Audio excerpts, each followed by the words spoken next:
හරියටම පැය 24යි. මම යන්න ඕනේ ලංකාවේ 4 කොනට. හැම කොනකින්ම වැලි එකතු කරගන්නත් ඕනේ. පැය 24ක් ඇතුළත මේ දේ කරොත් මගේ වෙනවා මේ සල්ලි බොක්ස් එක. මල්ලිවා මේක දින්නොත් මේ සල්ලි ඔක්කොම ඔයාගේ. චැලෙන්ජ් එක පැනදුනොත් මේ සල්ලි මම ආපහු යවන්න ඕනේ කොරියාවට. ගයිස් යන්න කලින් තියෙන දෙයක් කරගන්න අපි ඒක ඉක්මනට කරගමු.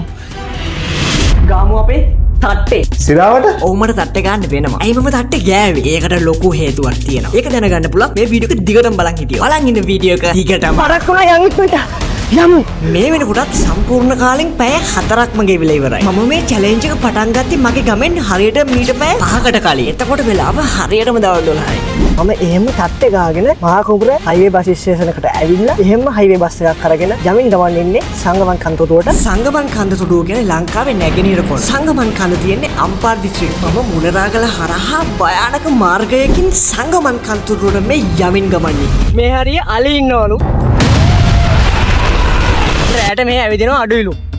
ගයිස් මේ වෙලාවේ පාරේ අලි ඉන්නවලු. යංගයි. ඒත් අපිට හෙල්ප් එකක් කරා අපි එකයි යන්නම් කියලා මෙතන හිටපු අයියලා ටික. හැබැයි කොයි වෙලාවෙ අලිය පාරේද කියලා කවුරුත්ම දන්නේ නැහැ. කවුරුත් මේ පැත්ත බලාතටවත් යන්නේ නැහැ හවසට.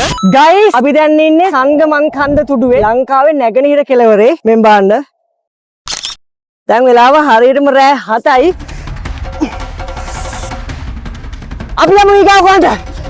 මේ විදිහට මේ ගමනේදී මට හම්බුන එක කොටසක් මම සාර්ථකව අවසන් කරගත්තා. එතනින් ඉස්සරහට තමයි මේ චැලෙන්ජ් එක තවත් භයානක වුනේ. එතනින් ඉස්සරහට මට යන්න තියෙන්නේ හරිම දුෂ්කර මාර්ගයක.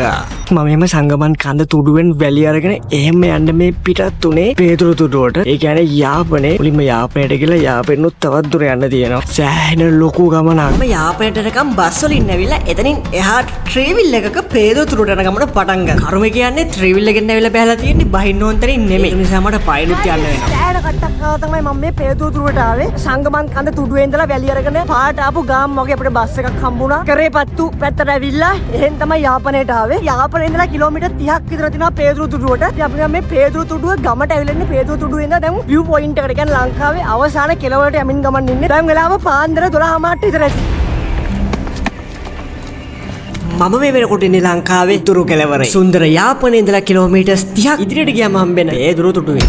ගයිස් වෙලාව හරියටම උදේ පාන්දර 1:04යි. මම දැන් ඉන්නේ පේදුරු තුඩුවේ. මේ මොන දේ කරන්නත් තියෙන්නේ හෙට 12 වෙනකම් විතරයි. 12 වෙන්න කලින් අපි මේ දේ කොහොම හරි කරන්න ඕනේ මේ චැලෙන්ජ් එක. එහෙම කරොත් විතරයි මට ගන්න පුළුවන් වෙන්නේ. යමු. ඒ මල්ලි වැලි දෙක නැහැ වැලි දෙක නැහැ වැලි දෙක නැහැ. යෝ අපි අර අතර උට වැලි දෙක තියලා ඉතින් පාල රෙකෝඩ් කරන්න ඉන්න. හේ. හෝ රාදින්න. පේදුරු තුඩුවෙන් වැලි අරගෙන මම එහෙම කොළඹ එන්න පිටත් වුණා. එහෙම මගක් දුරට යනකොට තමයි දැනගත්තේ මගේ අලුත්ම GoPro කැමරා එක මිසින් කියලා. එන කට්ටක් කාලා ගත්තේ GoPro එක. අතත් දෙවුලනවා ගයිස්. මහන්සියේ ප්‍රතිඵල. ඔත වෙවුලනවා. කැම් එක ඔන්න උනා. හායි. තුමාකාර සතුටක් ගැනීම.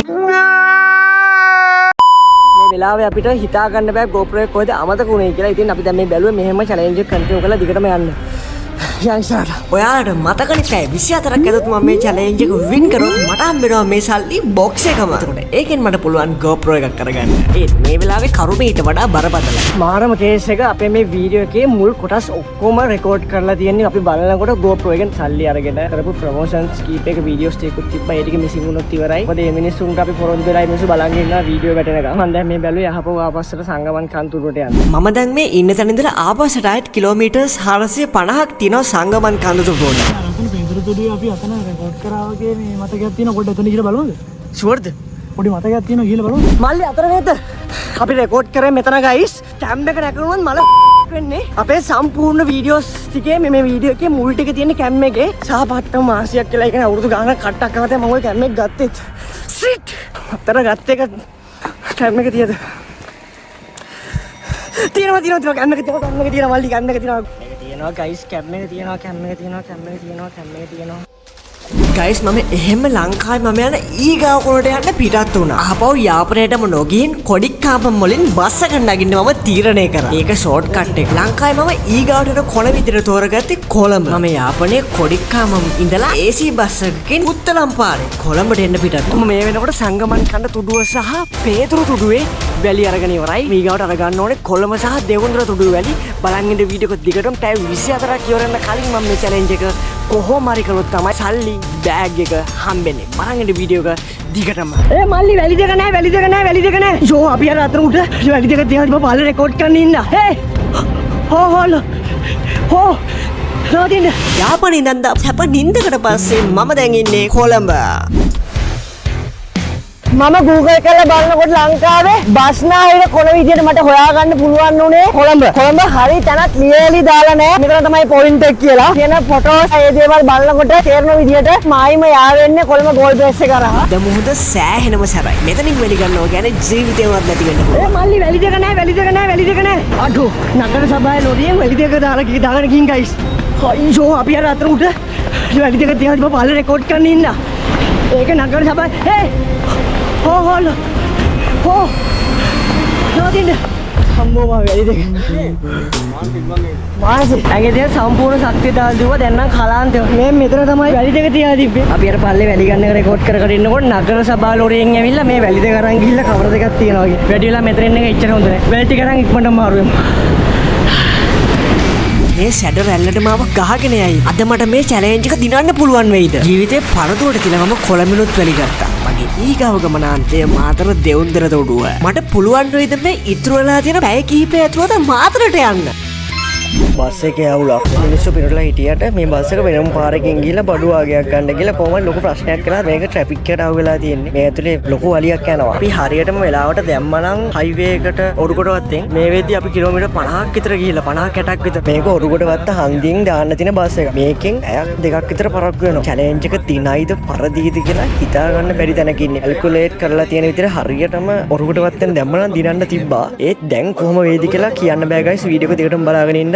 චැලෙන්ජ් එක පැරදුනොත් නම් වැලි ටික ඔළුවේ ගහනවා. පට්ට ට්‍රැෆික් එකක ඉන්නේ. 1 hour later. දැන් ඉන්නේ අපි මාකොඹුරේ. මාකොඹුර දැම්මේ නෑ. බස් එකේ ඩ්‍රයිවර්ටයි කොන්දොස්තරටයි පාඩමක් උගන්වන්න හිතාගෙන බස් එකේ මගේ ඔකොටක් මාකොඹුරෙන් බහිනවා. බස් එක නැද්ද? Bus guys. කොහොම හරි බස් එක මේ විදිහට මාකුඹුර හයිවේ බස් ස්ටේෂන් එක චුට්ටක් පාස් කරගෙන ඇවිල්ලා බහිනායට බහින්න නැවතුවා. මාතරට යන්න බස් එකට නැගපු ගොඩක් මගින් මාකුඹුරෙන් බැහැලා ගියා. බහින කට්ටිය බැස්සා ගයිස්. එයාලට good luck. අපි යනවා. පරක්කුණ බස් එක මේ විදිහට හයි ස්පීඩ් මාතර පැත්තට යන්න ගමන පටන් ගත්තා. සෑහෙනම ත්‍රාසජනක බස් ගමනකින් පස්සේ මම ආව මාතරට. ඇති යන්තම් මාතරට දැන් යනවා දෙවුන්දරට.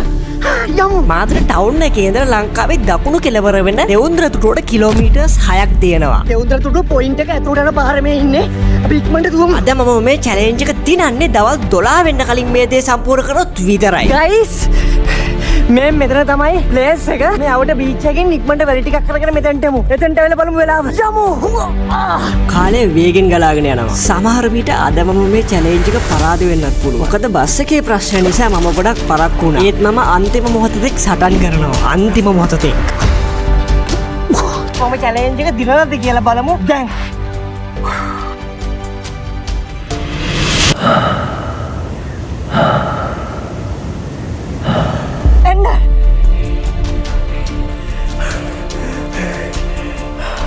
ඔයාලට බලන්න ඕනද වෙලාව කීයද කියලා? මම චැලෙන්ජ් එක තියනලාද කියලා?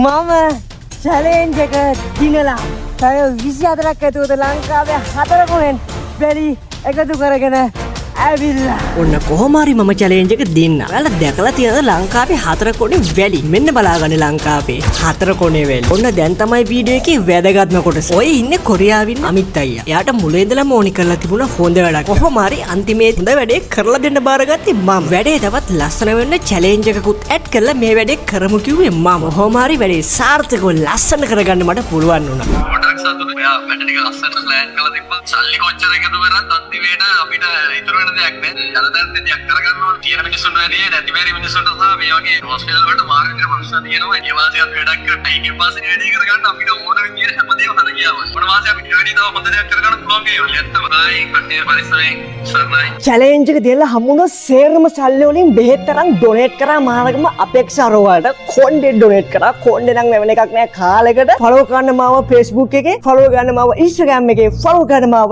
TikTok එකේ, සබ්ස්ක්‍රයිබ් කරන්න මාව YouTube එකේ. හම්බුමි ගාව වීඩියෝ එකෙන්.